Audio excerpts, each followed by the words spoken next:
Hello viewers, it's time to talk about Makgeolli. Today's question is, can I reuse Nuruk?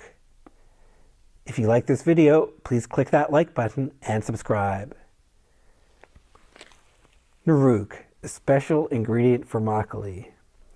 And I've heard from a number of people who have a hard time getting Nuruk. They want to make it last as long as possible. They want to know if it can be reused in some way.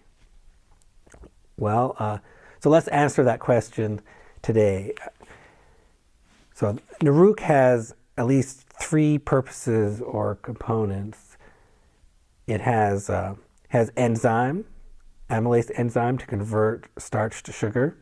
It has yeast, and it has flavor. It gives a flavor to the brew. So those are three purposes for Nuruk. So let's break it down. Just to start off talking just about the enzyme part of it.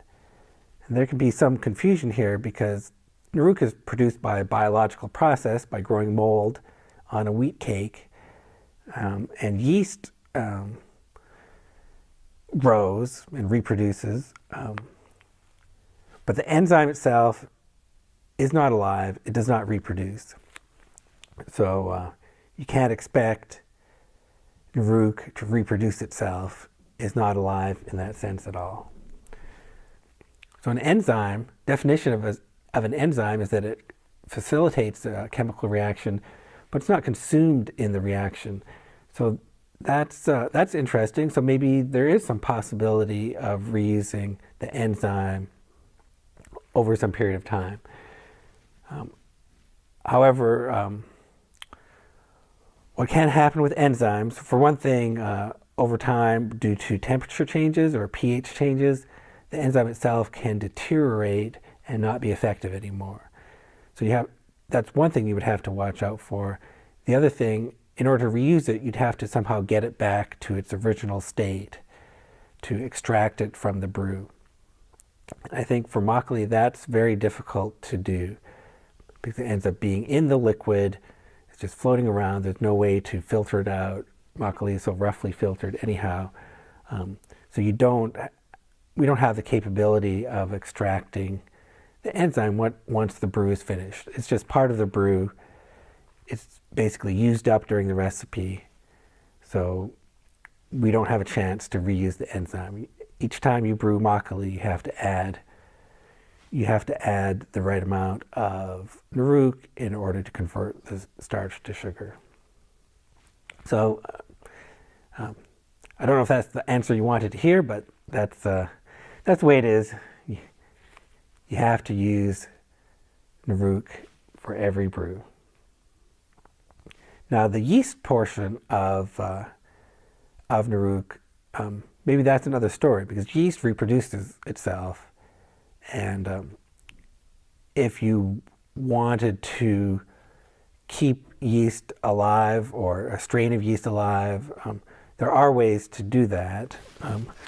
I like using this yeast, this Red Star Premier Blanc. I like using that, but there's yeast in here too. That's more environmental type yeast. So, well, let's ask the question: could I reuse any of this yeast? And by reading some beer brewing forums, it does seem like it's possible. You have to be pretty careful to filter out the dead yeast, to store it properly, to sanitize properly, so you don't have contamination. And you're not going to be able to continuously do this. You can do it 3 or 4 times. Let's say you had some expensive yeast and you want to keep on using it a few more times. You could use it in a subsequent batch. Usually requires some timing too, so that the yeast is at the right stage to share, and then you start another batch right at that time. So that's theoretically possible. I'm just using dry yeast, which is inexpensive. It's going to be less than $1 a package. And I get 10 of them, so it's less. So I don't feel the need to reuse the yeast. In order to keep things consistent, I end up just adding dry yeast to every brew. But let's consider the motivation of the question. We did want to make our Nuruk go as far as possible. And what are some ways to do that? We could make sure we stir thoroughly at all stages, at the beginning stages. That's going to give the enzyme the most chance to be effective. And longer brew times or multiple stage brews, that'll also give the enzyme more time to have an effect. So if you want your Nuruk to be more effective, pay attention to stirring and the length of time of brewing. And similarly for yeast, if you want your yeast to go as far as possible, one thing you can do is have a starter. And a small amount of yeast in the starter will really